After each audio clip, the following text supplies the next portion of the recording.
Hello, everybody. Welcome back to Tower Casuals, the Destiny podcast. I'm one of your hosts, Corey Deerigan. Alongside me, as always, is my good friend, Josh Finney. I did not come prepared with the nicknames, Josh. I'm sorry. It's okay. It's okay. I tried to come up with one on the fly, and then I was taking too long. And then I was just like, you know what? We're going into it. We're just diving in. You know what? It's okay. It's all good. There's worse things. You know? Yeah. There's worse things.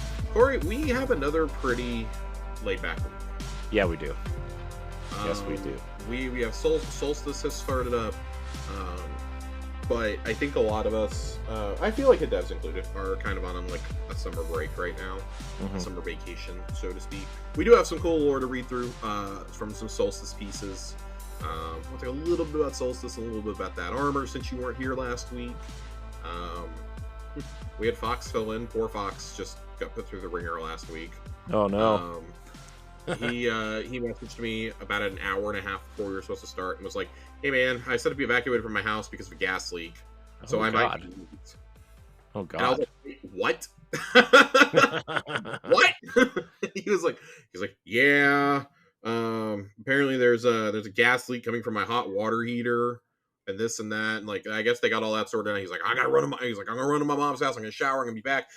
The quickest run to somebody's house to take a shower that I've ever heard of, because I thought that it left me enough time to make dinner, and it did not. But yeah, my poor guy went through the ringer after he agreed like last minute to come do this too. It's just, man, just kind of slow times in game, and like I guess I kind of want to start off with a conversation. If we don't have anything else here at the beginning, I want to jump right on into it. All right. Jump on in. There's been a lot of critique over the last couple of weeks about how how stale the game is and this and that. You don't say. That season. And if I could offer 2 cents to this, I don't think the season is bad. I think you're just burned out. Yeah. I was talking about this with A1 Johnny right before we hopped on, and me and him were messaging each other back and forth. I saw something funny on Reddit and dropped it into the Discord, and it was basically like it's the SpongeBob and Patrick meme where Patrick is saying something and then SpongeBob just points out everything that goes in the complete opposite direction of what Patrick said. And it's like Season of the Deep is the worst Destiny's ever been, and SpongeBob's examples are Season of the Undying, Joker's Wild, Season of the Hunt, Season of the Worthy, Base Destiny 2, and Curse of Osiris. And I absolutely agree with those. Like, I would throw Season of the Plunder in there also. Season of the Blunder, if you will. Yeah. I would throw that in there pretty easily. But it's like, and I mean, if we're going all the way back to Destiny 1, I mean, Dark Below and Base Destiny 1. So I think that, part of the reason why we think that this season is bad is because we're all burned out, right?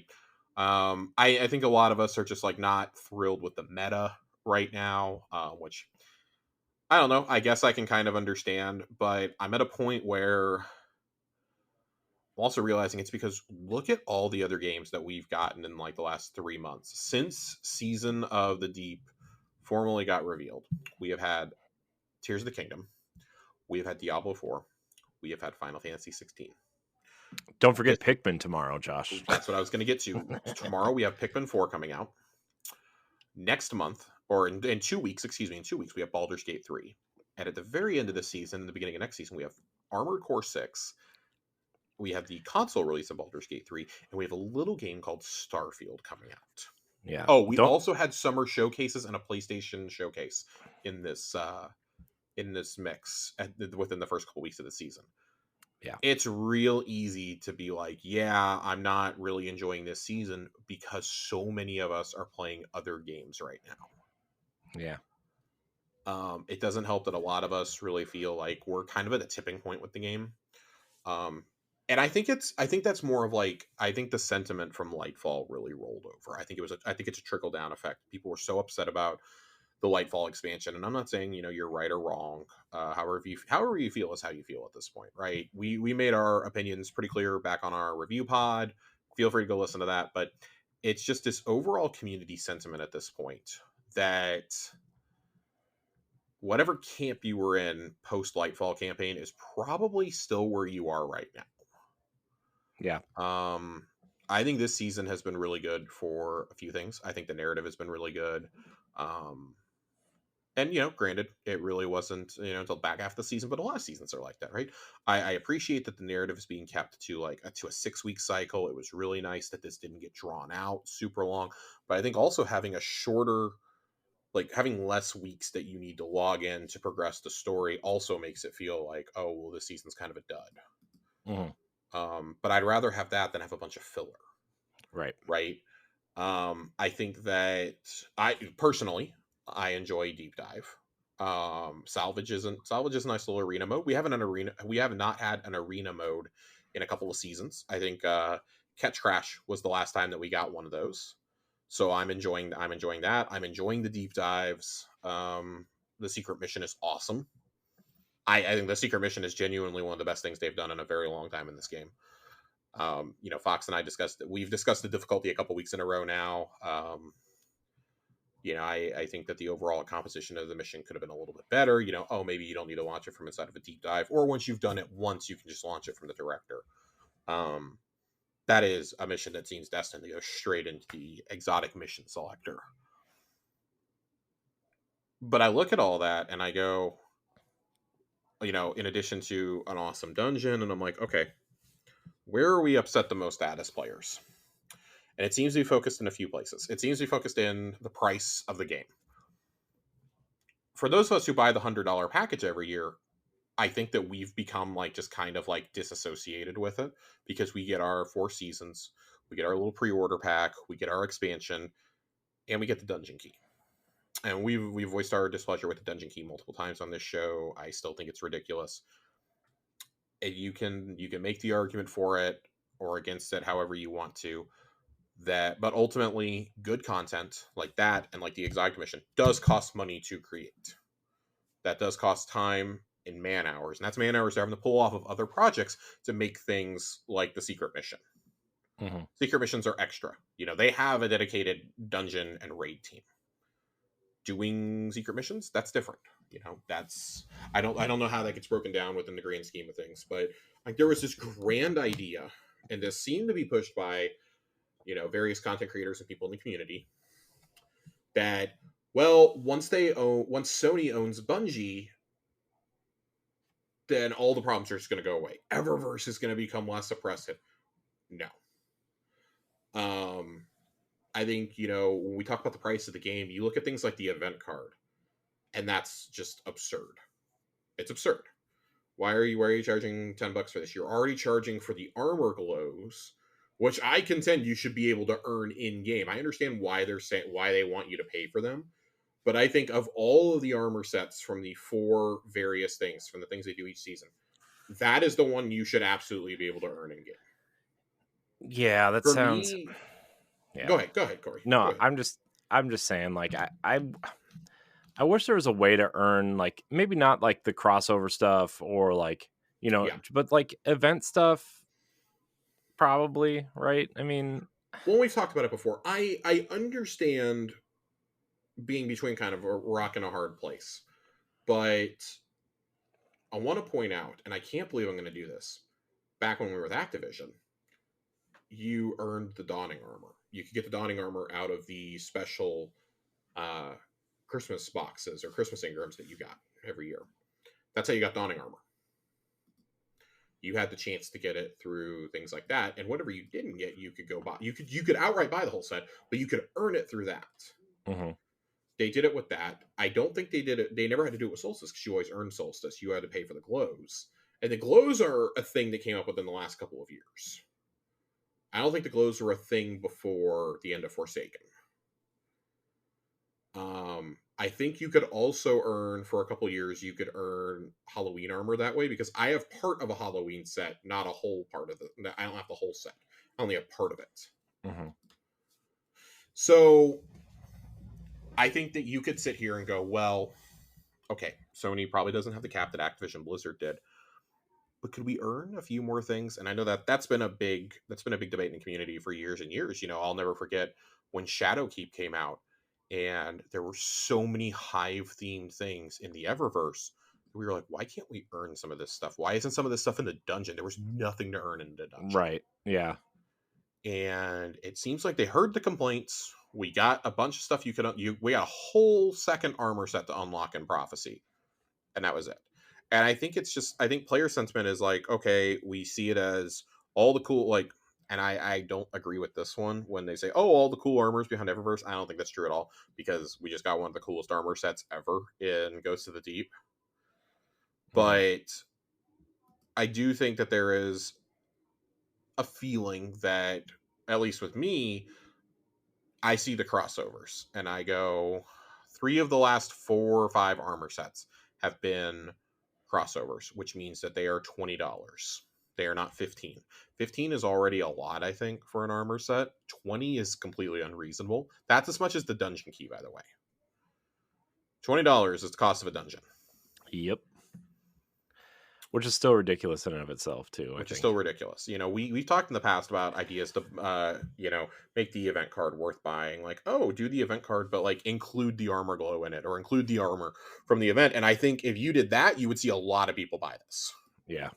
You would see an awful lot of people buy it because, like, people like me, like I bought my mech armor last year. I probably would have paid another $5 to get some more cosmetics, get a couple shaders out of it or something. I would have done that. Like, the other thing is, like, you look at this and they very clearly, like, they don't know how to straddle the line between put things in there that people have to have and keep things separate. Like, I looked at the one for this summer, nothing I needed. That's 2 summers in a row with event cards. I really hope the event card bullshit goes away with Final Shape, but I have a feeling it's not going to. It feels like it's pretty baked in now as a feature, unfortunately, and a feature in air quotes. Right. But I think you look at all that, and I wouldn't have had a problem with putting armor in the Eververse. I have a problem when we're not refreshing armor in other activities, though. Yeah. Let's not pretend like the core playlist armor has been good for a few years now, but to not even get a refresh on that, just to me shows a general level of laziness and apathy towards the game. Like, you're gonna tell me you couldn't just like whip up a set? We've now had the same armor sets at Zavala, Shaxx, and Drifter since the launch of the Witch Queen for 18 months. If you're keeping track at home, we have had the same armor at Saint 14 for Trials since oh god, what was that season? Since the beginning of Season of the Haunted. So for over a year now. Yeah.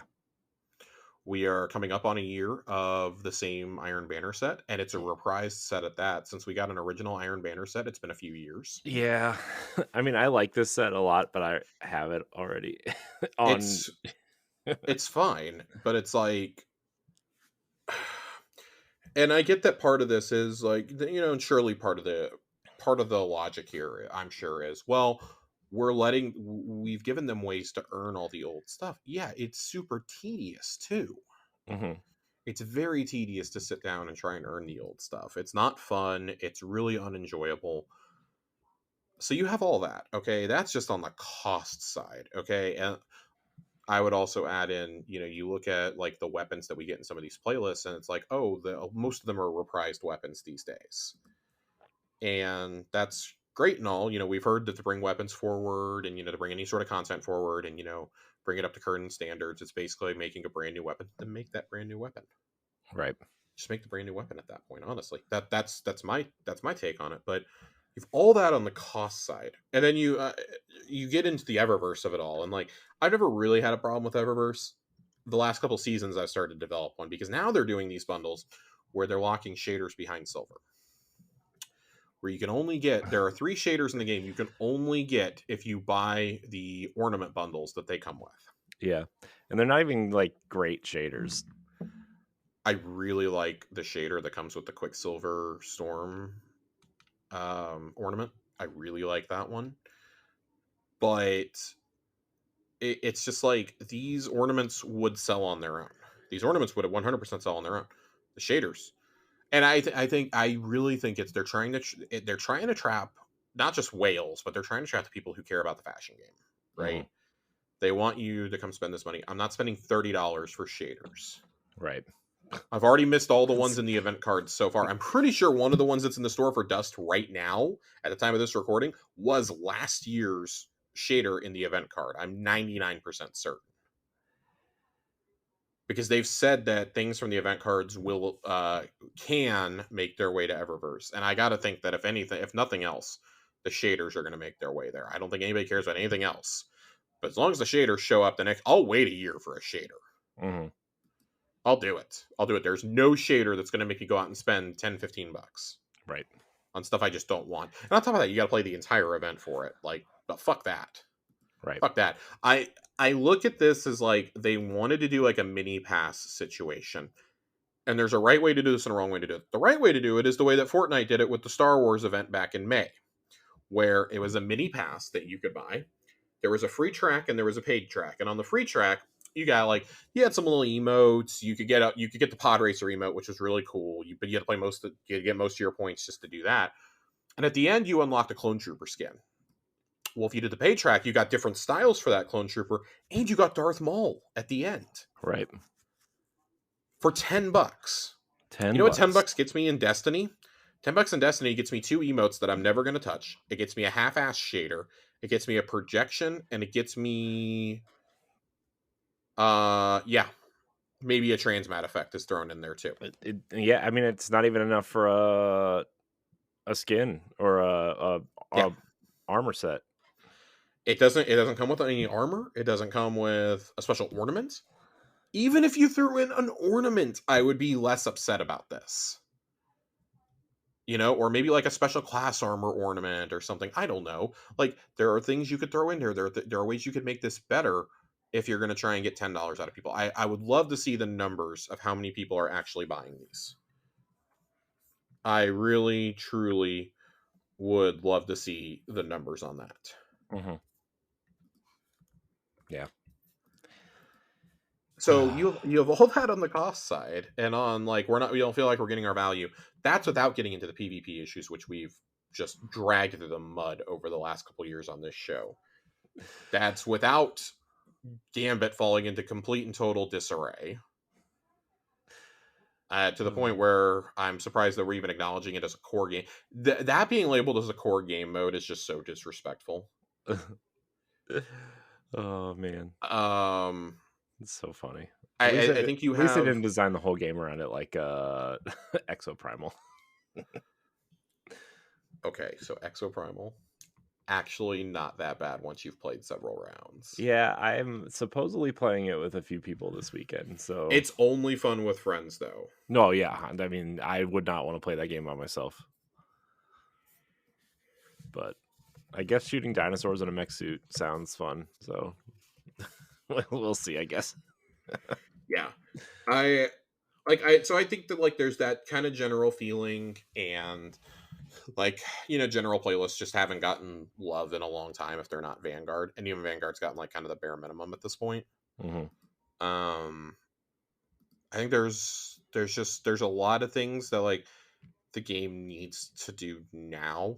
Like, I actually wouldn't be mad if they came out and said in August, hey, we're doing our playlist changes now instead of in the November season or December season or whatever it is. We're gonna do them now because there's so much shit coming out in the next couple of months. Yeah. That we just want to get the game back up to a healthy place. And that's like, you have all that. You have the player sentiment that's boiling over there. This is kind of the crux of what I want to get to. We had a post on Reddit earlier this week and I want to make sure that I read this exactly. I want to, I got to scroll back through and find it because I had it screenshotted on my phone, and I just don't think I have it on there anymore. I think I deleted the screen cap as soon as I put it up. This was posted on Reddit from the player support team from the Bungie team, so the community team, really. Devs who aren't community managers are still being harassed just because they work at Bungie, so using the community manager account on Reddit puts a bigger target on all the community managers' backs. I completely understand the want to go back to how we used to respond all the time here, but that time has passed. Until everyone can feel safe again, I wouldn't expect to see many responses from us here for the foreseeable future. However, just because we aren't responding often doesn't mean we aren't still looking at feedback. As a legend once said, we're listening, and while we can't always act on the feedback, we do share it with stakeholders every single week. So please keep it coming. You may find us responding more on our own help forums, so please report any issues to us there. So I want to take a second to talk about this because I think the sentiment from Bungie is kind of overflowing on this topic also, but in a different direction. We've seen more and more people at Bungie just kind of like losing their cool with shit, and not like responding in like a rude or hateful way, but just like getting very clearly annoyed with everything that they post, whether it's related to the game or not, just getting bombarded about it. And there's a couple different things that can all be true at the same time, right? One, we can be upset that Bungie doesn't communicate the way they used to. This is a studio that since the days of like Halo 2 and 3 have communicated with us on a weekly basis, constantly. Have always kept us in the loop. The only time they've truly ever gone dark in that period was between Halo Reach and Destiny, when they were still working on Destiny before it got officially revealed. But beyond that, I don't think that any person should be getting harassed for just doing their job. Mm-hmm. If you're not happy with something in the game, there are ways to express that. That does not involve threatening people at the studio. That does not involve sending death threats. I mean, there was a legal victory this past week, right?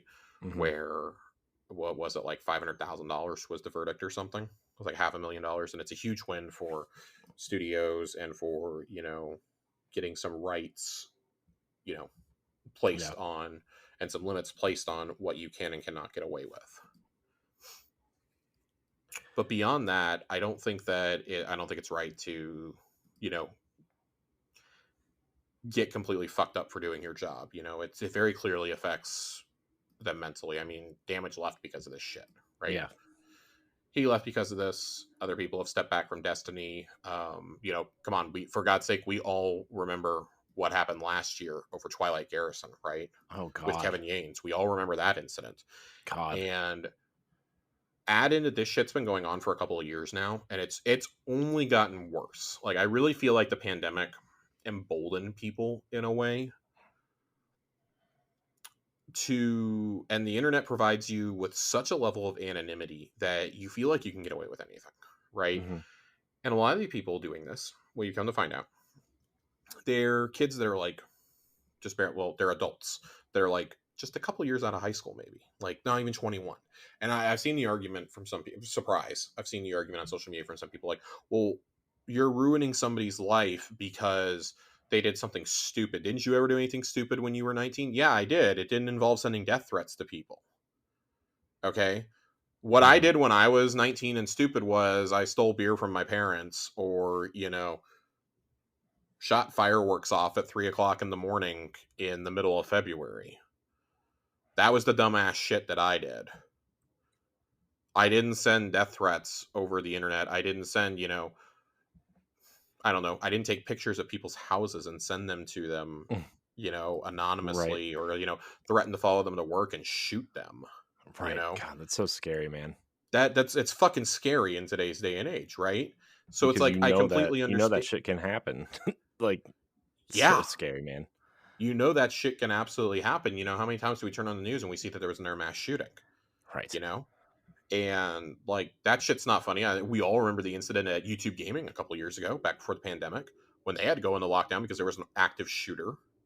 Like, you know, I think I brought this up on I don't remember if I brought this up here on a different pod that we did, but the Modern Warfare team back in the day and Black Ops teams back in the day, they nerfed a specific sniper that the comp side loved, and the game director got so many threats that he had to hire private security.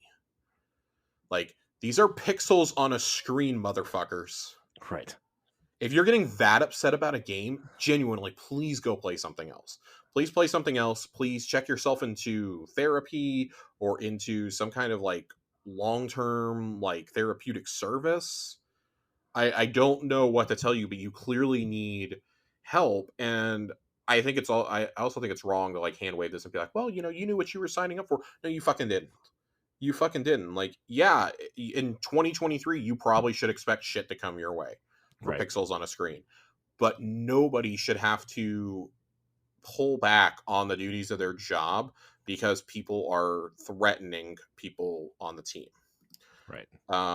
We have a few people in the Discord say, I don't think that, the whole community should suffer for a few bad apples. Those bad apples have made threats that are credible enough that they feel the need to close that line of communication. And I don't really blame them at that point. Right. Not that I don't really blame them. I don't blame them at all. And I think Griffin was making a good point, social media manager over at Bungie. He's making a good point earlier where he says, there are content creators that stoke this, that, will say something that gets their fan base all riled up. And there are a few specific content creators that tend to do this who also preach, well, we're not going to be toxic, no toxicity and this and that, but still get their fan bases really riled up. And it happens. We saw it happen with Cyberpunk 2077. Okay. That's one of the examples I keep coming back to is we saw that happen with Cyberpunk, and not specifically towards CD Projekt Red. We saw the heel turn on CD Projekt Red after the game came out. It was oh god, well, I'm trying to remember the exact scenario of it, but Jason Schreier posted a piece back in 2019, 2020-ish. I guess it was 2020, about that game and about the state of it. And people got so mad at him. They were like, you have no idea what you're talking about. You just say that you have sources. Well, yeah, welcome to how journalism works, guys. And then proceeded to get mad because he just started blocking anyone who was criticizing him. And I'm like, I really wish more people would take that approach. I wish more people would take the Jason Schreier approach and just block people. I'm not saying block for disagree. I'm saying block for the people who just don't shut the fuck up and want to fill your mentions on anything and everything about this. Right. Right. I mean, Jez Corden started doing that too. Yep. I mean, he's not as, aggressive about it, but he's started doing it too. I mean, he was talking about it on the Xbox 2 podcast at some point. So, yeah. And I mean, I think that there is, especially like back in 2020, like there was some of like, oh, you kind of invite that fanboyism. But I feel like people became really emboldened around the start of this current generation to just be more than shit posters. Yeah. We've got a generation of kids who grew up being shit posters who now think that that's how you go through life. I mean, I wish I could say that they're going to have a rude awakening, but if those people start becoming in charge too, like, are they really going to have a rude awakening? Like, I don't know, man. This whole generation. I don't want to sound like the guy that says, "No, get off my lawn," but like, it's just, Yeah, I mean, so like, to be completely clear, this is not me hand waving the issues that the community has, but I think there's a right way to express those issues and a wrong way. And just because you're mad because you think Bungie's not hearing you is not an appropriate response to people sending death threats. Mm-hmm. Well, these people, they just got frustrated and mad. No, that's a bullshit excuse. That's bullshit that you say when you want to abdicate responsibility. Right. That's things that you say when you're like, well, they took it a bit far, but I agree with the point they're trying to make. Like, no, there is no agreeing with people who want to do that. Like, Dave told you guys the proper way to vent your frustrations, and I understand, like, you feel like you're not being heard. They are not going to respond to every single person's concerns individually. You have a showcase coming up in 3.5 weeks. Like, that is where we're going. Excuse me. We are 32 days out from this showcase. 31, 32, something like that. Days out from this showcase. You are probably going to get a lot of this dealt with there. Mm-hmm.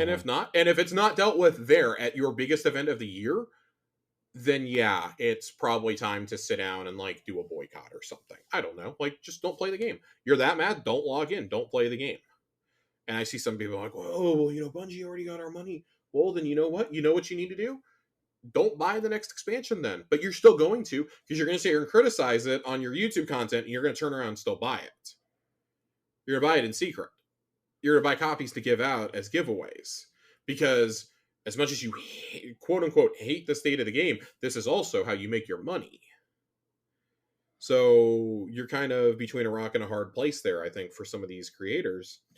It's like, I beg of you, please find something else to play. You know, Grenader Jake is branching out and doing things differently, and he's one of the top streamers of the game, right? Glad did it a few years ago. Datto has done it for several years now. And I know that it can be hard if this has been your entire living that you make, your entire career. I understand how that can be a scary proposition.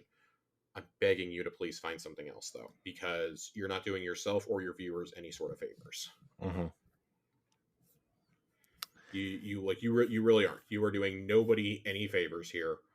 You are actively doing a disservice, and as so, when people see you being frustrated, and I'm not saying like, oh, put on a happy face for it, we pretend everything's okay, because it's very not. It's very much isn't. But when you don't weed out the bad actors, the bad faith brigade in your own communities, don't turn around and be shocked then when those same people in your communities are being pieces of shit on every single account under the sun that they can find.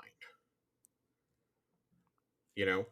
Yeah. And that's not me saying like you're upset about the state of PvP. You can't be upset about the state of PvP, or you can't be upset about, the monetization in the game. That's me saying voice it like an adult and not like a spoiled brat who's not getting their way. Right. It's annoying. It's really annoying. I hate that, like, this And this this is not whole exclusive to the Destiny community. no, it's not. But I hate that this hobby that we have grown up with and love so much has come to something like this. And like, I just hate it. I hate almost everything that's become. And Yeah. it's just like, unless it's someone like you and me, or like a couple friends that I will talk to in a chat or something, right? It's like anybody you talk to that you have no idea who they are, it just becomes an argument. I mean, even with people that you do know, right? Like, I mean, Right. I got in a few arguments the other day, and it was like, well, this is dumb. This is so dumb. Like, I don't understand why this is just happening all the time. Yeah, we are no strangers to it. Corey and I have made it pretty clear that we are, predominantly Xbox players. We've seen a lot of the shade that's been thrown over the last decade, since the infamous E3 2013 performance. Yeah, but dude, for some reason, it's been worse like the last couple of years towards. Well, yeah, I noticed it particularly got bad right around the time that they announced the Bethesda acquisition, Hmm. because it was seen as, oh, they're purchasing these beloved games and they're going to keep them off consoles now. They're going to keep them off PlayStation.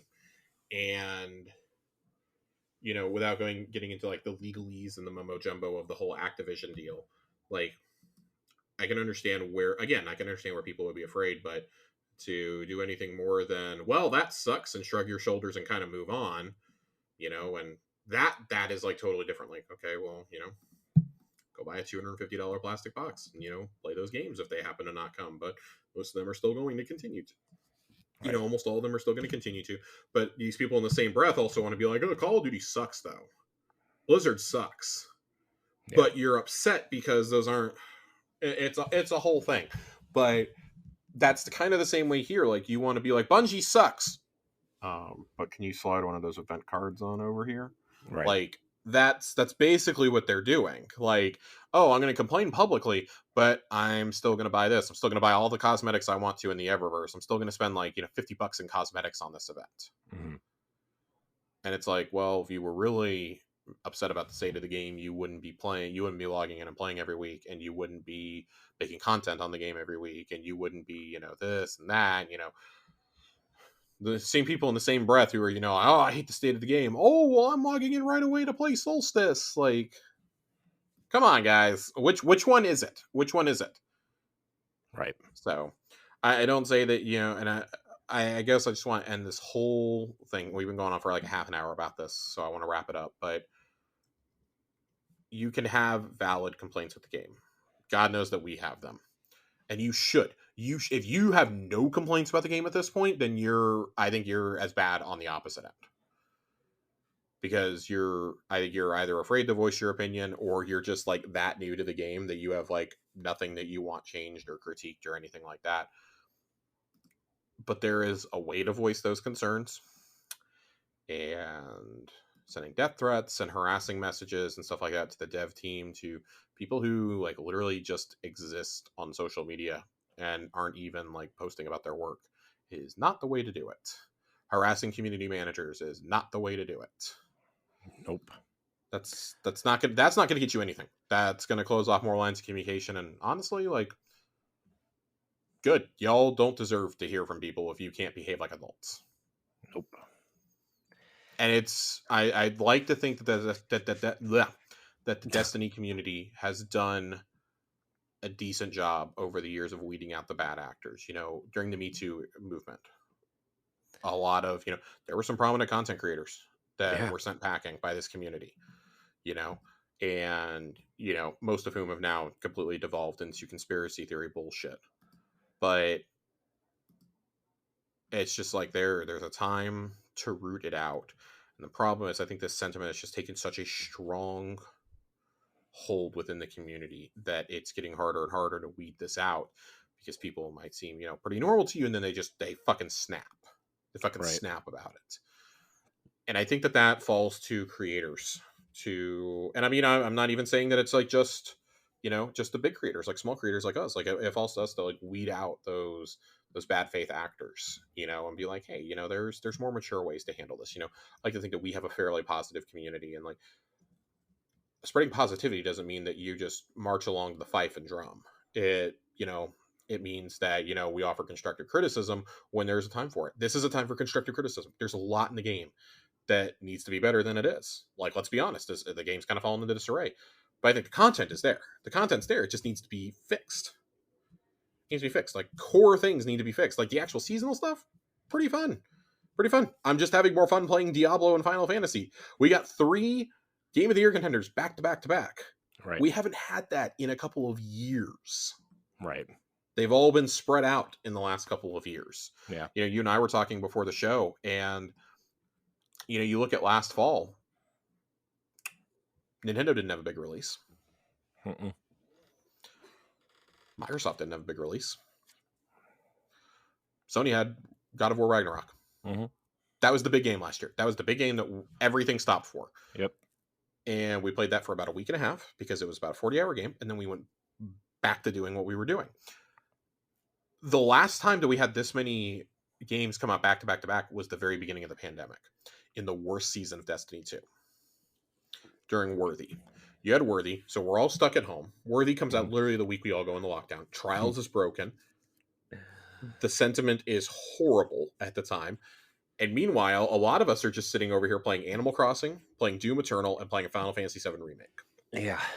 Ori and the Will Wisps came out around the same time. Like, Mm-hmm. we were playing all these great games. So for a lot of us, it was like, yeah, okay, sure, whatever. Yeah. Game Pass takes off around that time. But we haven't had a time where we've had to like sit down and be like, oh my God, there's all these. And it's 3 massive games on top of that. Right.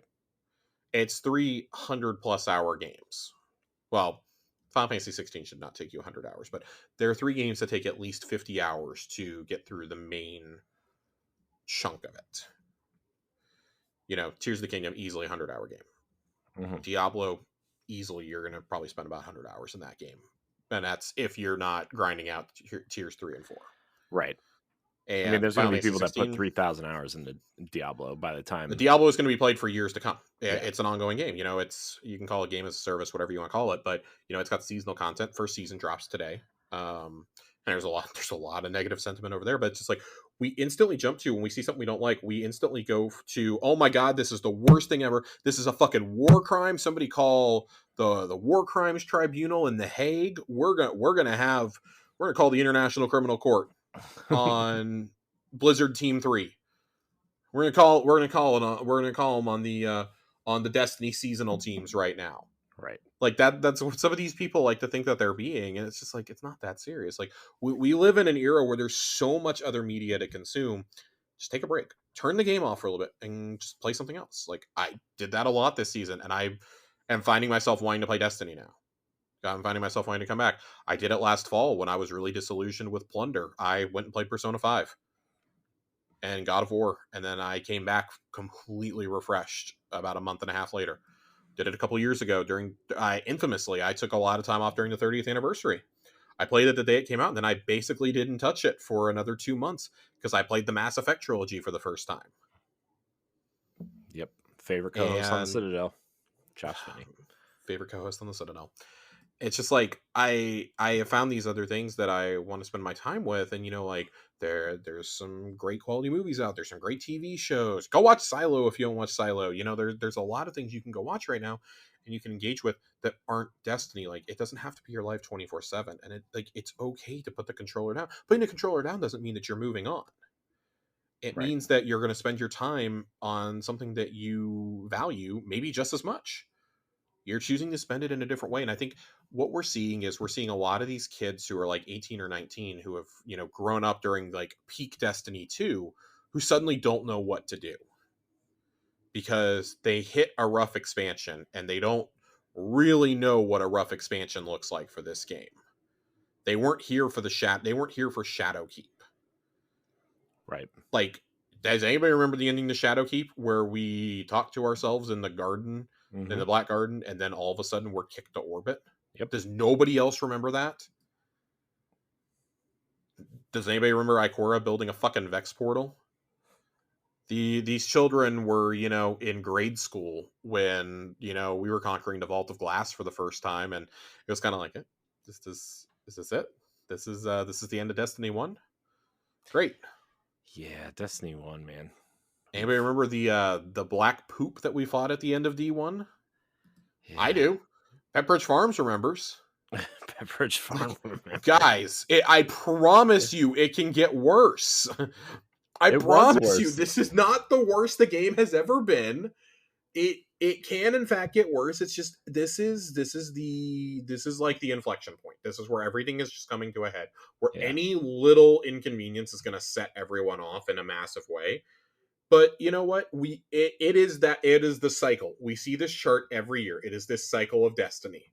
Yeah. We are here. We are at the community is enraged point. And in 4 weeks, we're gonna be here. Fuck yeah, we're back. That's Yeah. where we're gonna be. That's where we're gonna be 4 weeks from today.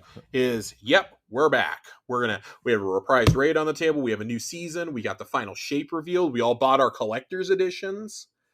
Y'all sit Hopefully, here and want to talk all this shit. You're gonna be first in line to buy that collector's edition. yeah. Hopefully it's not a season of the slumber. Man, I don't know. I'm gonna make myself be done here because I'm gonna talk myself in circles. But just be better, people. Be better. That's what we always preach on this show. Be better. Be constructive in your feedback. Don't be shitbags. If I see anyone from this community being a shitbag, I'm gonna call you out on it. I like to think that if you're still listening to us, it's because you know what we stand for, and that it's not we promote positivity, not toxic positivity. Right. Because that does nobody any favors. Zero favors. Zero favors. But Corey, we have a TWAB to read this week. There's not much in here, but we've got a little bit to go through. Yeah, Twid. The Twid, Josh. It's the Twid. Nope, I'm calling it the TWAB. By the way, hold on. Before we get into the Twid, well, it's part of the TWAB, Twid, whatever you want to call it. Yes. What is this Prime bundle? It's awful. I've gotten that ghost like 40 times. I think it's just a different color of that one. I will say, I fucking love that ship. I've had that ship in my equipped on my character for 3 years now. I love that ship. I was wondering why it's a Solstice ship, so I was wondering why it wasn't in the shop. Well, I have my excuse now. That is a really cool ship. It does a lot of really cool things with shaders, so highly encourage you to grab the ship. I like the emote. And I'm just going to get rid of the ghost and the projection right away. But Soul Piercer is absolutely one of my favorite ships in the game. I'm stoked. You are alone on an island, my friend. That's fine. I usually am. Oof. Womp womp. It's not the writer's chat. Oh God. Oh my God. So let's jump in here. Solstice is back, Corey. Yeah. Solstice is back. You weren't here last week. I got to get your take on this armor. It's cool. I mean, I think No the giant shoulder pads. I know, but dude, the helmet looks dumb. It's all about the helmet, Josh. I'll be honest with you.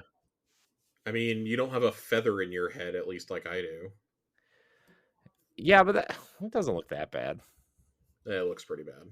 I don't know. It's fine. It's fine. It's fine. Okay, I'll give it that. It's fine. It's It's better all than very, it it's has very been. Black Parade and like mariachi band esque. Oh man, where's the mariachi band emote that goes with this? This is the loudest song in the world. No, oh no. Um, yeah, no, I agree. I played a little bit of this the other night. I was hanging out with Ronnie in voice chat on Tuesday. I did a round of Bonfire Bash, and I was like, all right, I feel like I'm done. I feel like I'm done. I feel like I don't need to do any more. I just did not enjoy myself. I grew disillusioned with Solstice a couple years back. This year, you don't really have to go out very far. Like, it's all kind of just in that central area. It's really, really easy to get it to 20. The mobs are appreciated, but you can still wipe them because they spawn in like groups of 5, so it's really easy. Mhm. I don't know. I feel like this event really, really needs a revamp. Bonfire Bash last year was a step in the right direction, and it is still fun. But the only time we ever go up to the roofs now is to fight some Taken partway through. Mhm. Like, we don't hunt the chests anymore. It's just all around. It's just really aggravating. I personally didn't enjoy it that much. Um, I have heard nothing but awful things about this rocket launcher. You mean the one that they show off in the trailer? Yes, the Strand rocket launcher, the first Strand rocket launcher in the game, by the way. Heard nothing but bad things about this. Crowning Duologue. I just have no desire to see this thing. I kind of want to get it just to have it in my collections, and that's it. Um, nice design, apparently terrible weapon.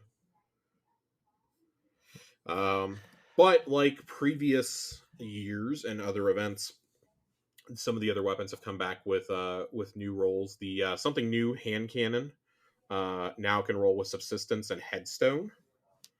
So kudos to anyone who is looking for one of those. I've heard pretty good things about some of the new rolls on that gun. But yeah, I just Solstice. If you haven't earned the title, cool, go earn the title, I guess. But I found myself bored with this event. Yeah, I mean it's Completely bored. Just like, all right, well, this is a thing. yeah. I haven't really done any of it yet, to be honest with you, but I usually find Solstice pretty It's a shame because I think when Solstice was still tied to Moments of Triumph, I actually cared. yeah. Um, I can't bring myself to care now because it's like, well, there's nothing tied to it that I need to care about. So I'm just kind of disappear a little bit and finish up the things I'm doing outside of Destiny. Trying to get back into raiding, trying to get back into some dungeon runs. I forgot to say this I forgot to say this last week. I got the Dungeon Exotic Trace Rifle. What? Very excited. Johnny, Joasis, and I we ran the boss together. John and I both got it. We were ecstatic, and then we ended up doing a catalyst run to get the catalyst. So very, very stoked to get that. Eh, very happy. Very happy. Now only missing a couple of pain in the ass exotics, and then I will again have everything. Really thinking I might try and wrap those up before Destiny showcase time. Do it. Do it. New developer insight coming. Same way we previewed the changes coming to weapons in the mid-season update, we have plans for another developer insight before the month ends. This time, the economy team will cover some updates to masterworking currencies and weapons coming to the ritual activities in Season 22. The article is going to drop next week, so it sounds like that's going to be for the next, obviously for the next season. We will talk about that in next week's episode. Let's talk about this community emblem contest, Corey. Yeah, this I emblem's kind of cool. I really like this emblem. I'm glad you like it because I had a different reaction to this. I mean, I can't believe it's the winner, but I like the concept and the idea, right? I mean, as somebody who I'm used to draw in their notebooks all the time instead of doing their homework or doing taking notes in class, which might explain a lot about me anyway. But I think that I think that's kind of cool. I thought this looked really silly. I'm going to be honest. Well, I think that's why it's cool, is because it's so silly. Well, I thought it was silly and not in a good way. Um, I understand what they were going. I read on their Twitter page they wanted an emblem that was like sketchy and whatnot, and I liked that, but I think this looks this is a thing. I saw so many incredible emblems though during that contest that I don't think there was any like logical way to pick a winner. Hmm. So I think they truly just went for something that was really unique. Hmm. Um, but it's fine. Okay, cool. I look forward to seeing them in game. They said that they let Bungie employees vote on their favorite, but Hmm. I don't know if that actually happened. If so, I don't know how you voted between the hundreds of submissions that I saw myself. But okay, it's fine. It's fine. I won't be equipping this, but I'm glad that they are doing more things from getting the community more involved. I'll always be appreciative of that, even if I don't particularly like the outcome. Like I personally don't really care about the Wither Horde ornament that won either, but I'm glad that it's in there as a community thing. I certainly prefer the synthweave arbalest one that we got Hmm. over anything. But okay, cool. I'm glad that it's not somebody who we see their art all the time coming around the community. So I can be thankful for that somebody else got uh, some I'll be wearing this emblem. notoriety. Of course you will. Bungie Foundation's Bungie Day Giving Festival is coming to a close on Sunday, July 23rd. Um, it will conclude with one massive grand prize featuring a signed collector's edition of both Lightfall and the Final Shape, and annual pass game code. So the annual pass is coming back.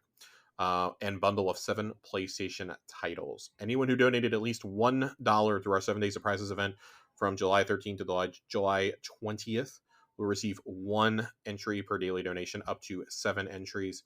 And any donation of at least $1 made between July 20th and July 23rd earns you 1 additional entry into the grand prize. And then Nolan North sent out a video thanking for giving. They did reach their campaign goal of $777,777. So always nice to see. Little update coming to trials for next season for the loot pool. Exalted Truth hand cannon and the Unwavering Duty machine gun are both going to be departing the pool. The last chance to earn Unwavering Duty will be July 28th, and Exalted Truths will be the following week, August 4th. If you are still looking for their adept versions or some nice rolls, now you know when to be ready. One new weapon and a rock solid favorite will be in Season 22, along with Messenger, Immortal, Astral Horizon, and Unexpected Resurgence. It is confirmed that the hand cannon is going to be coming back. Igneous Hammer will be the one coming back. So that's the returning weapon. That is an often requested gun to come back. So happy for everybody to see that. Yes. In what might be the worst Bungie rewards thing that we've seen in quite a long time, you can earn sunglasses through Solstice this year. Interesting. It's a choice. These are, yeah, it's a choice. That's It's a choice. I feel like I saw these at Walmart the last time I was there. I feel like I'm seeing them in like a 2006 version of Buckle. So they're right there Buckle. next to the Ed Hardy and Affliction shirts. Oh God. Yep. Yep. I have a story about that, but I'll save that for another podcast. Yikes. That's unfortunate. Oh, it's most unfortunate. It is most unfortunate. And that's it. That is the TWAB this week. The TWAB is very, very lacking. And that's fine. We are clearly abruptly turning into showcase season and are getting a big blog next week. I don't know how many of these we should expect between now and the showcase, but I would expect probably at least another one or two. Because I suspect there's a lot that they want to get out there before the new season and don't want to take time during the showcase or release a shit ton of blogs that day.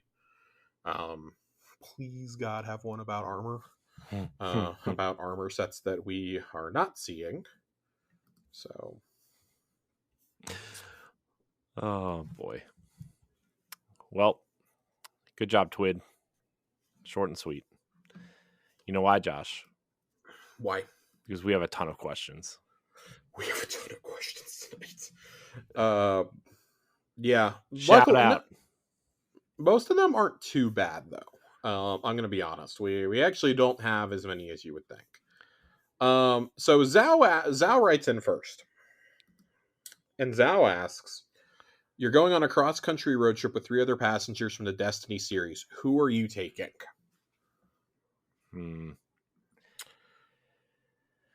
I mean, for me, I have to take Drifter. Drifter has to be on this trip.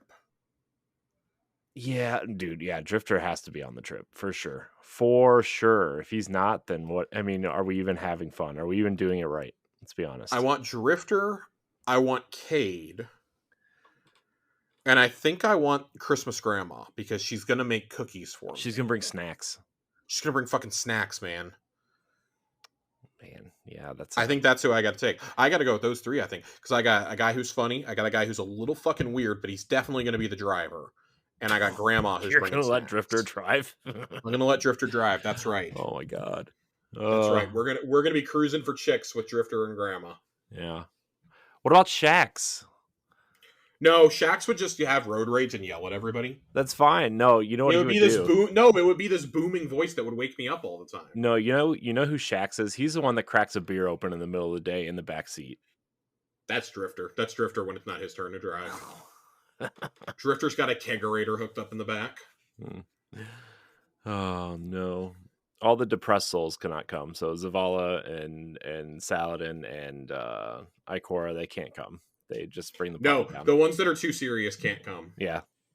Hawthorne, you get to stay your ass at home too. Yeah. You're the pet sitter. Jesus Christ. Oh.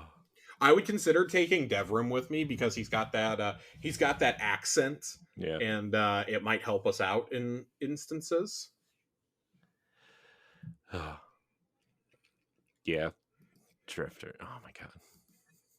Who would be your 3 that you would take, Corey? No, I would probably do Drifter and Cade also, but switch. I would think it would be really interesting to see Shaxx on a road trip.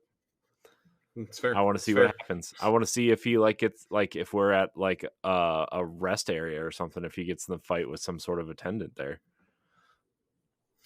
And then we all Zhao also asks, if Tower Casuals had a drinking game, what would be some phrases that would get you slammed? My top choices would be Josh saying, shit's bad, real bad. It's been a week. Sweat Lord.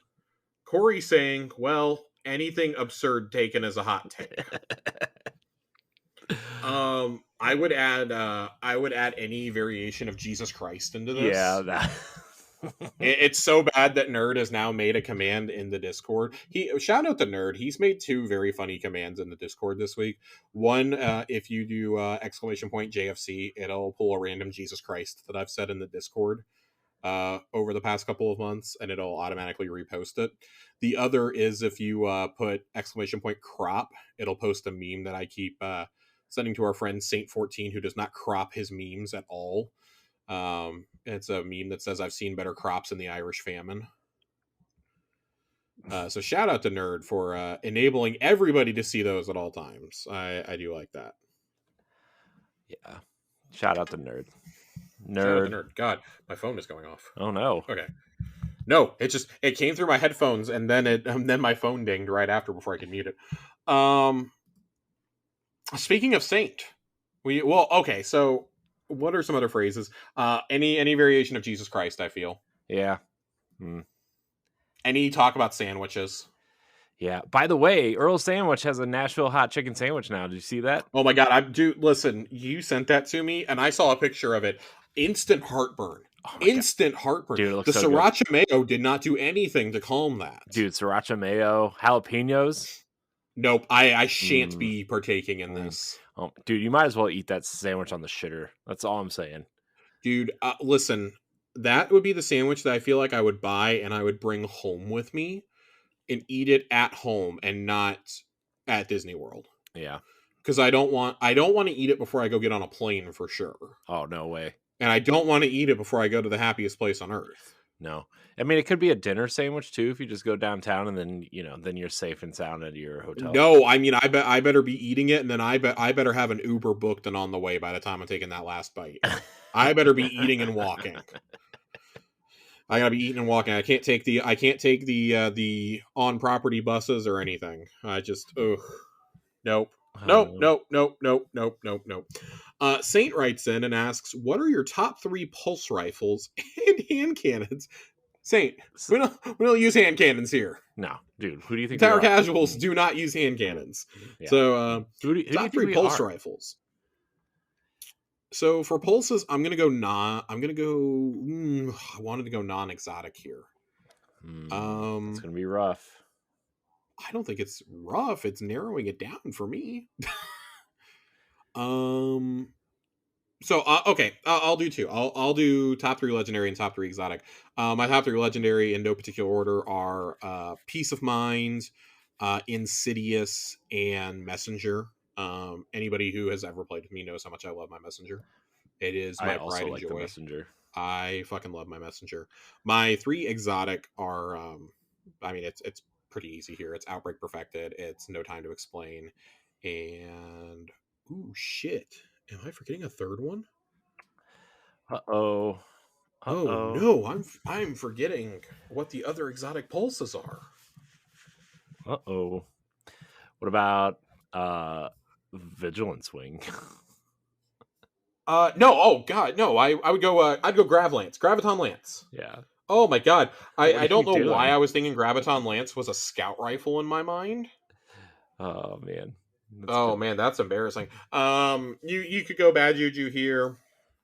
I don't care for it. I don't care for Revision 0 doesn't get up there for me anymore. Vigilance Wing, LOL. But yeah, those are my picks. Those are my picks across the board. You might just get a better list if you did exotic and legendary combined. Yeah. Well, I mean, your exotic list is exactly mine. So I mean, Corey was never going to choose anything other than Outbreak Perfected. no. Well, I mean, I do like No Time to Explain. I have been actually using that quite a bit lately. So, I also like that pulse rifle from Season of the Chosen. What was that one called? I really liked that one, and then I forgot what it was called, so I must not have liked it that much. In Chosen? Yeah. Messenger was from Chosen originally. Yeah, I do like the Messenger, but I'm talking about the I was gonna say Sweet Sorrow, but that's the auto rifle. That was from Season of the Risen too. That's what I meant. You're thinking Peace of Mind. Sorry, Risen, Chosen. Yep, Risen was Peace of Mind. Yeah, Peace of Mind. That I really like that pulse rifle a lot. That's great. I needed to hit a little bit harder, unfortunately. Yeah. Well, if you had a sandwich named after you, what would be the name?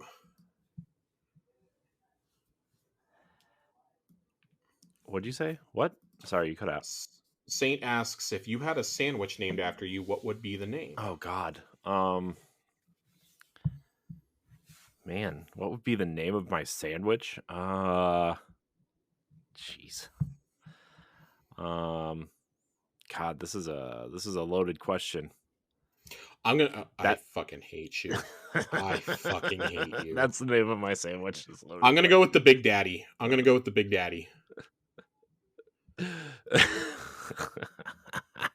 Loaded. Corey, let me tell you what's going on the Big Daddy. Okay. Let me tell you what's going on here. You're gonna get some turkey. You're gonna put turkey on it. And when we're talking sandwiches, we're talking at least a 6-inch hoagie here. Okay. We're gonna put some turkey on there. we're gonna put some ham on there. Okay. We're gonna put some provolone cheese on here. Provolone or pepper jack. We can go with either. Then we're gonna load this bad boy up. Okay. We're gonna put some lettuce. We're gonna put some spinach. We're gonna put like 3 different kinds of peppers on here. We're gonna put bell peppers. We're gonna get some banana peppers in there. We might even get crazy and put some jalapenos on here. We're gonna put an ungodly amount of olives. I mean, like, if you are not pulling out a full handful of olives, it's not enough. We're gonna put those on there. We're gonna do a little bit of any of the following dressings. We're gonna do a little bit of mayo or a little bit of sriracha mayo. But if you go regular mayo, you got to sprinkle some honey mustard on there too. And then I think you can just cut that bad boy in half and you're ready to go. That thing is fully loaded, ready to go. I'll also accept the Hawaiian barbecue sandwich that Roll Sandwich no longer makes. I'll also accept that, but you can't call that the Big Daddy. That's the Aloha Daddy. Oh God. That's right. That's right. Oh my God. Oh man. So for me, Josh, the loaded question. Okay. Hit me. We're gonna get some of that pepper turkey. Okay. Okay. The good pepper turkey. Okay. Yeah. We're gonna get some like spicy mayo. Okay. Mm-hmm. I like a good spicy mayo. Not too spicy, but just enough to give it a little, little kick, Some applewood smoked bacon on that bad boy. Okay. Some jalapenos, some onions, some lettuce, I guess, for effect. And then I guess what we would do is put a little bit of green pepper on there. And then it's going to be on some wheat bread there, Josh. Some wheat. Like a wheat sub bun. Okay. Okay. Yeah. I feel like that would be the loaded question. The loaded question. There you have it. There's our sandwiches. Yeah. And lastly, if given the chance to be a character in Destiny at any point in time, who would it be and why? Man,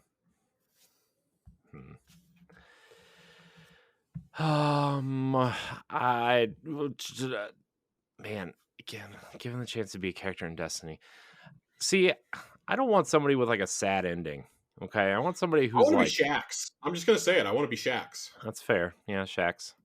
I want to be Shaxx. I either want to be Shaxx because that means you get to fight a Twilight Gap, 6 fronts, the Great Ahamkara hunt. You got to fuck around with your powers and be a warlord for a little bit. But I'm also a hunter at heart, and unfortunately, the hunters, we have really bad stories. Bad shit happens to us. It's true. There's none that have a happy ending. Nope. Let's see. Who do I want to be, Josh? Look, Saladin has had a long, sad life. But, okay. He has. But he gets to wield a flaming hammer. Okay. And now he runs a Cabal arsenal. Okay. It's pretty cool. Confirm Corey wants to essentially be the shift leader of a bunch of Cabal war beasts. Yeah. Let's do it. God. Let's do it. Yep. Jiggly Panda writes in with 2 questions. First, what do you think the new subclass will be since it got leaked? I'm going to stop you right there. As a refresher for anybody who does not remember, we do not discuss content that has been leaked and or data mined unless it has been officially put out there by Bungie themselves. I did see the Saint, for your reference, because Saint did reply to this and says Finn has no clue about it. He'll most likely guess. He stays away from social media because of spoilers. I will have you know that so many fucking people tweeted this link out and posted it all over the bowels of the internet that I have seen it. I have made my guesses as to what I think the subclass is going to be in the past. I'm going to abstain from those guesses after having seen this because I don't want to discuss leaked content. All I will say is check back in 4 or 5 weeks. Yeah, check back in approximately 29 days to see what my reaction to the new subclass is. Yep, that's all I'm gonna say. That's where I'm gonna leave it. I don't mean to be like the fun crusher. I'm just really, after everything that happened around Lightfall, I'm really big on I don't want to have leaked content floating around or being discussed on our show. Um, and then Jiggly Panda's second question. We kind of addressed this earlier. Um, do you think the bigger Destiny content creators ruin the game? Like when they publicly come out and complain about a gun or a game mode and it gets fixed? I've been thinking about this for years and want to get y'all's opinions. I don't Some think it's ever. Go ahead. Go uh, ahead, Corey. uh, I want to hear Corey's take on this first. I was gonna say sometimes.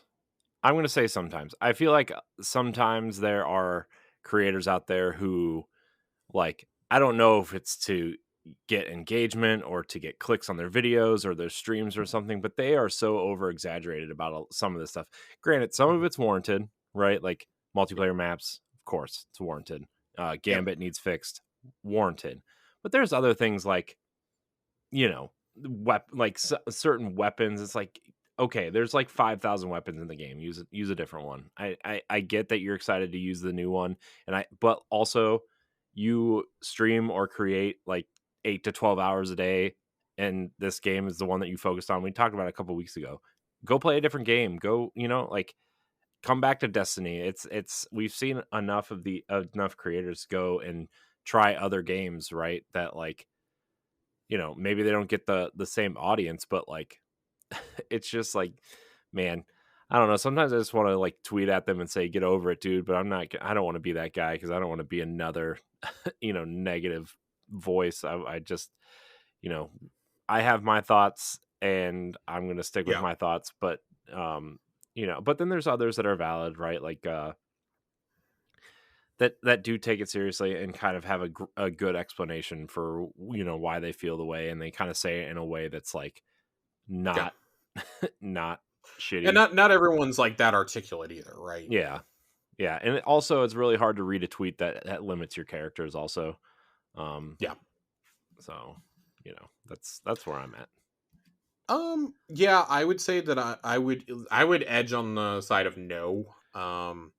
I do think that sometimes and I mean Corey kind of nailed it, right? Where you said that it's one of those things where you don't know if they're trying to get engagement or views or whatever. And I do think that like deliberately inflammatory and quote unquote clickbaity titles are a thing, and I really hate that phrase because like by nature a title needs to be clickbait to get you to click on it, because otherwise you're not going to be interested in it, Right. right? Like the title has to be engaging enough for you to want to click on it. I do think that as we discussed earlier, I think that sometimes some of these content creators do farm the negative emotions of the community a bit too much, and I think that is backfiring in a spectacular way against them right now.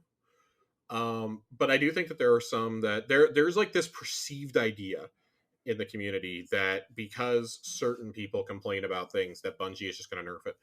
Guys, it's not that easy to determine a nerf. Like just because you see Salt Greppo tweeting about something doesn't mean that Bungie instantly listens to him, because I've seen people go, oh look, the Divinity nerf, like that was in the works long before. Like Right. yeah, you can have notable content creators complain about things and give their opinion on things and whatnot, but that at the end of the day I think that's all it is it's an opinion. If you don't like what content creators are saying, just kind of block them out. I hate to be that person, just mute them, block them out, find somebody else to listen to, because anybody who's going to be negative all the time is just using you to troll for content essentially. Like they're trying to get you riled up because they've realized that, and I think a lot of people have realized this on the internet, it is more profitable to be negative than it is to be positive or to talk about the good things. Yep.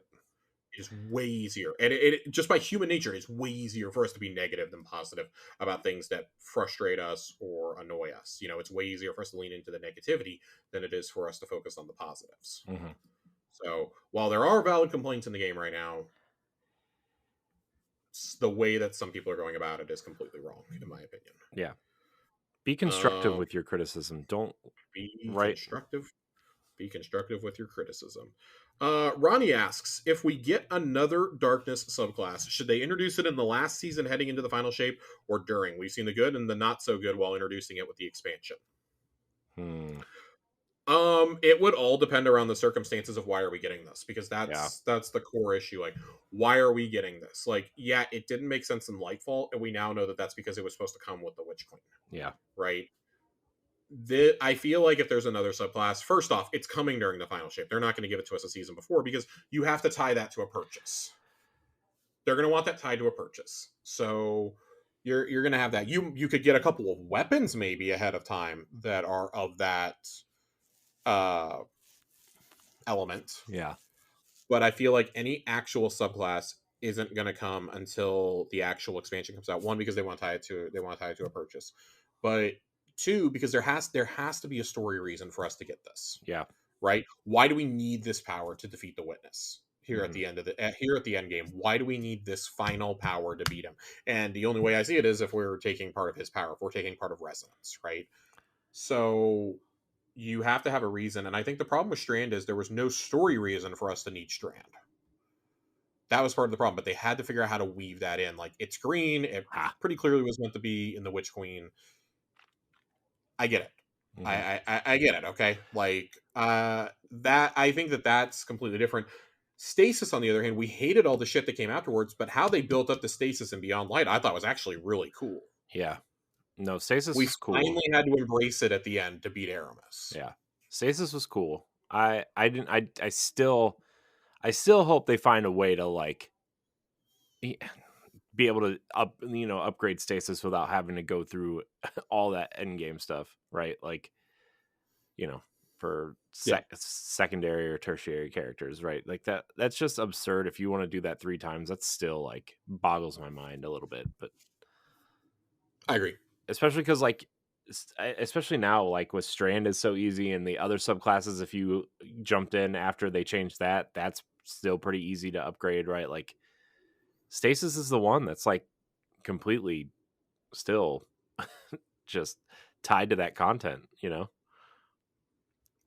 Yeah, I do in a way. Like, and I wish it wasn't so grindy. I don't mind unlocking the aspects the way you do because you get the whole story of Anna and Elsie that way. Um, and Clovis is tied into that. I actually enjoy all of that. It's just that you have to do so much running across the map and so many ridiculous quests to get it done. I feel like it just automatically should unlock on secondary and tertiary characters. Um, but yeah, as long as there's a story reason, I don't see any reason why this would be bad to introduce in an expansion. And I think the expansion is the only appropriate place to introduce this. Doing this in a season would be fine if seasonal content actually stuck around. Hmm. But seasonal content doesn't stick around, so I think that makes it inherently hard to introduce things like that in a season. And I mean, like, I can't imagine a seasonal instance that would require us to take this power and not something in a expansion. Right. Hail Hydra Fool asks, they've got a couple questions here. Are either of you into Warhammer? No. Um, no, but I do like that Space Marine game on Xbox 360. So that's Corey's favorite faction, Xbox 360 Space Marines. That sequel looks awesome too. I could not begin to tell you the first thing about Warhammer. I'm going to be completely I honest. can't either, but the first one you had like chainsaw swords, so that was cool. There are so many games and so many miniatures and everything. I have never gotten into it. I Dungeons and Dragons is where I draw the line for tabletop RPGs. So write in with your D&D questions. I'll be glad to answer D&D questions. And do you have a favorite grenade that you always come back to design wise, no matter how good or bad it is? For me, I live for the Void Scatter Grenade and the Vortex Grenade. Hmm. I'm a sticky grenade guy. I always find the Okay. sticky one, even if it's not great. So yeah, I'm a lover of the Vortex Grenade for my Void class. I much prefer that one. I used to really like the Void Wall one, just because I like the design of it. I thought it was unique, but it's dog shit. So I try not to use it too much. The one that I've been enjoying using a lot on my Arc class, I want to figure out which one I have on here. I'm looking. I still am running storm grenades on my art class as a hunter. Mm. I just think it's really fun. I love watching the lightning come down and zap everybody. I like doing that as like I like doing my slide melee to kill a group of enemies, and then when another group spawns in, I love chucking the grenade at them and running away. Yeah, I'm a big fan of combos. I get it. I get it. Cade's ace in the hole. Ah. My question: how does Josh know how hot Satan's dick is? Is he speaking from experience? Oh God, Okay, Josh, tell me the so story. listen, I I have been rather disgruntled with the heat in Texas as of late. I described it the other day as it's hotter than Satan's dick outside right now because the temperature in my car got up to, or on the outside of my car got up to 109 degrees. Gross. Guys, that is unreal for like anybody. It is awful. It's absolutely awful. If you have never experienced a temperature that hot, consider yourself really lucky because it's bad. It's really bad. No amount of AC really helps you. I I just want to die. every every time I step outside, I just Wow. want to die. Oh man, that was just funny how It's you said that. it's so bad. I tweeted it I posted it in the Discord on Tuesday. And I was just like, Jesus Christ, it's hotter than Satan's dick outside. And sure enough, it was. It was at 6:30 in the evening. It was 109 degrees outside. Mm, I took my aunt to the airport Tuesday morning. And Corey, at 4:30 in the morning, I left my house at 4:20 in the morning. Okay, gross. stopped at the gas station to get a Red Bull. Come back out to my car, turn my car on. So my car's been outside for a little bit outside of the garage. It said that it was 89 degrees at 4:30 in the morning. Gross. The heat index was already over 90, and the sun is completely down and everything. Texas has been going through it. And this is not one of our hottest summers either, apparently. We are actually right on schedule for how many 100-degree days we've had. Mm. By this point last year, we had like 25 of them, apparently. I don't seem to remember any of that, but this year has just been, it's been awful because they haven't just been like 100-degree days, they've been like 109. We've broken the record so many times on various days already. Mm-hmm. It's bad. So, no, to answer your question, I do not know how hot Satan's dick is, but I have to imagine that it's the current environment in Dallas Fort Worth. Mm. It's humid. It's fucking hot. I'm over it. I'm over it. I want to move somewhere with seasons because right now it's hot and slightly less hot in Texas. Hot and slightly less hot. When we get our 1 week of winter where the entire state collapses. So That last year, like when it was like, it's been like the last 3 years it's happened. Yeah, in various regards. Last year was real bad at Christmas. Christmas 2022 was really bad. People were they were out of town for Christmas, right? When this cold snap came in, and I guess they didn't tell the office or whatever, and didn't leave their water dripping, so pipes burst everywhere. They have been fixing apartments in 2 different buildings for a while because it was like entire sections of the building are like unlivable. Yeah. And all I could think the entire time was, please don't happen to us. Please don't happen to us. Because you might remember, I had my apartment flood last year. And so I'm incredibly scared whenever I hear like water in the walls or in the pipes. Incredibly paranoid. Incredibly paranoid over here. Our final thing comes to us from Ronnie. And I say thing because it's not really a question. It's a hot take Ronnie wanted to share with us. There's been a lot of talk about the Solstice armor. Solstice armor looks great this year because of the lack of glow. I agree. It's not overt and obnoxious unless you buy it. Yeah, that's fair. I enjoy it. It reminds me of the shattered armor that we got prior to Beyond Light. I really liked that armor because it wasn't obnoxious unless you bought the glow. I gotta look it up. I wonder if there's. I need to see an image of it without it glowing. Oh, there it is. Oh yeah, it looks way better when it's not glowing. Yeah. As you know, the great wordsmiths of My Chemical Romance once said, "We will carry on." Carry on, carry on. If you needed to know how old I am, that song came out when I was in the 8th grade. I am officially old. Well, I'm older than you, Josh. So, what does that make True. me? Old. Old, as a matter of fact. Yeah. No, excuse me. This came out when I was a freshman in high school. A wee lad. In high school. A wee lad. I was a wee lad. Yep. September 2006 was a somewhat magical time for young Josh. Great fucking album. Great fucking album. Great band to see live. We have two pieces for the lore corner. We haven't gone to the lore corner in a few weeks. We've got some lore corner for us this week. Some Solstice lore that I'm excited to read. Unfortunately, little more on the somber side. Oh, somber.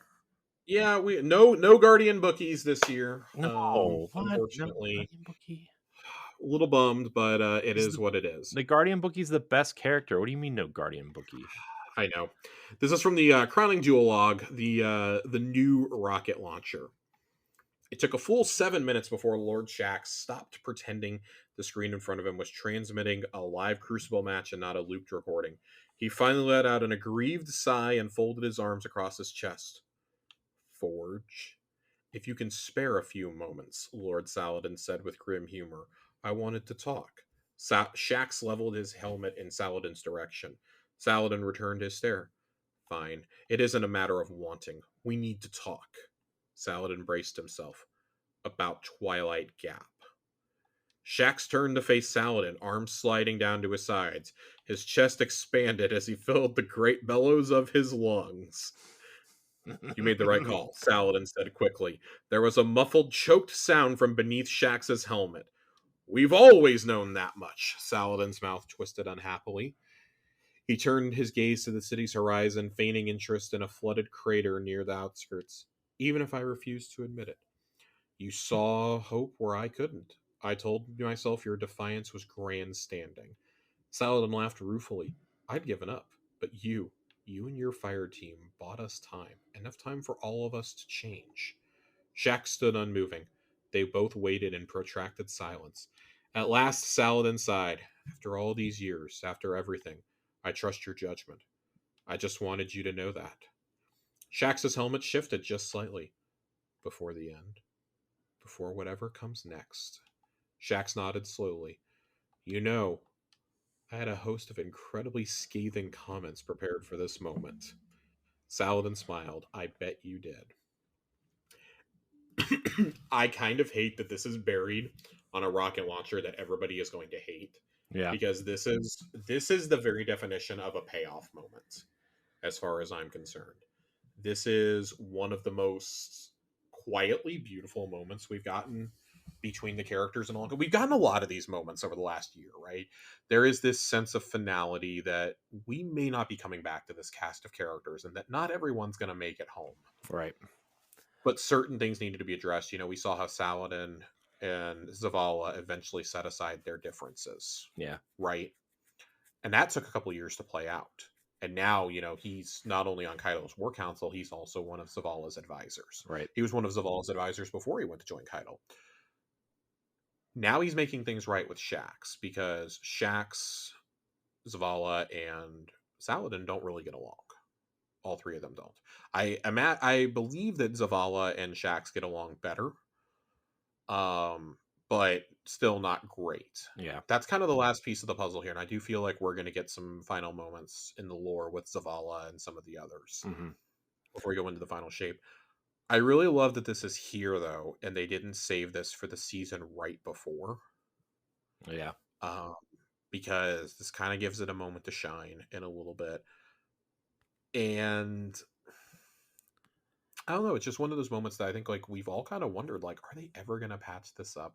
Are they ever going to sit down and talk? I believe we've had questions about this over the years. yeah, Um, I was pretty adamant that they just weren't ever going to address it anymore, and yeah. I'm thrilled. The first time I read this, I was shocked. Shaxx says nothing throughout all of this, and I think that he's kind of in shock. He can't believe what's happening here. Yeah. But lo and behold, Lord Shaxx, Saladin has finally apologized to you and told you the truth that we have known all along that you made the right call. Yeah. So that kind of makes me wonder about Saladin's fate. Yeah. I do feel like they are kind of setting the stage for him to go out in a blaze of glory alongside the Cabal. Yeah. Um, and I think that of the three main Titans, he does, well, four really, if we include Saint, he does make the most sense Mm-hmm. from a story perspective. Right. Um, one of the biggest recurring stories in Destiny has been Saladin's story. Yeah. And, from Rise of Iron all the way through now. And just what this guy has gone through, what he's done, what he's sacrificed. I do think that death on the battlefield is the only appropriate end for Lord Saladin. Yeah. Um, the other one that we have is the Ephemeral Spark, which is the ship that you can earn this year in the Solstice. Wow, check out that power source. Retro. Even though the hollow projector's patchy connection and the rippling visage of Nimbus, there's no missing the excitement in their voice as it echoes off the walls of the arcology. You said this was new Pacific tech? Found it not too far from here, Sloan replies. We've still got some of their old records. I always liked their jingle. Sloan smiles. Next frontier is you? That's the one. Catchy, right? Nimbus grins. So, hey, you're absolutely onto something. This exoskeleton of yours looks a whole lot like some of the early Cloud Strider prototypes I learned about. Before the side reel, before the nanotech, just a couple of neural links and some chrome. This bio interface, Sloan snorts. The part where the suit stabbed me full of wires. The frame alone must weigh a couple of tons, and you weren't into battle? Sure did. Nimbus's projection looks up at her with serious expression. You are so cool. They focus for a moment on the datapad in their hand. I know some gearheads will flip. Quinn's gonna love this thing. There's a few design flaws, Sloan says. Once the suit was out of juice, it was impossible to maneuver. I basically had to rip myself out of it. Nimbus laughs. Hey, there's some downsides to the shiny new model, too. Sloan wasn't sure what to expect from this exchange when Zavala first proposed it to her. A polite back and forth about Golden Age tech, as one might have with the Cryptarchs. Maybe a few resentful accusations, a little culture clash. Not this sense of recognition like an old familiar ache. Nimbus's smile is radiant. Still, while you're along for the ride, what a rush. Sloan nods. Best feeling in the world. Not too much of this. I like that this is their way of kind of keeping Nimbus in the story. They did something similar with Finch, and they've done stuff with Elsie in the past and whatnot. This idea that Nimbus still has something to offer to the main cast of characters, and that maybe their role isn't quite done going into the final shape. Yeah. We are assembling the allies. We're assembling the Avengers, basically. And I think, part of that's, we rescued Sloan. We discovered Asher within the Vex network, obviously. Would not be shocked if Asher took control of, like, a Vex mind and joined us, right? Yeah. Um, That seems plausible. it seems very plausible. This is Destiny. Anything can happen. Obviously, Crow is on our side. Mara is fully on our side now. We brought Devrim back into the fold. I'm sure that we're going to do something with Failsafe at some point. Oh God, failsafe. Failsafe, yeah, Failsafe may be what's coming next. There's been an interesting thought that's been kicked around. What if we have to strike an alliance with the Vex to get through the portal? And I'm kind of wondering if now that we're getting back into the talk about Sloane's suit, we just knew that it was Golden Age tech that she suited up with back in Arrivals. Maybe I'll scroll back through and I'll find that piece for us for next week. But I think that's a really cool moment to be able to acknowledge, like, that her and Nimbus can sit here and have this interaction when they've never met in game, but that doesn't matter. Like, it almost seems like something we'd be listening to over one of the radio broadcasts, and yet at the same time it feels completely natural for it to be right here. Yeah. So nothing like life altering on it, but it's still really good. Yeah. I still really like this. Yeah. I like this piece a lot. Yeah. So that's going to do it for our lore corner this week. I Man. want to do a little bit of Zivu Arath stuff next week, but yeah, we're rapidly coming up on the next season, and hopefully it picks up the pace a little bit, because I'm ready. I'm ready to dive into what's next. I can't believe we're like so close to the final shape.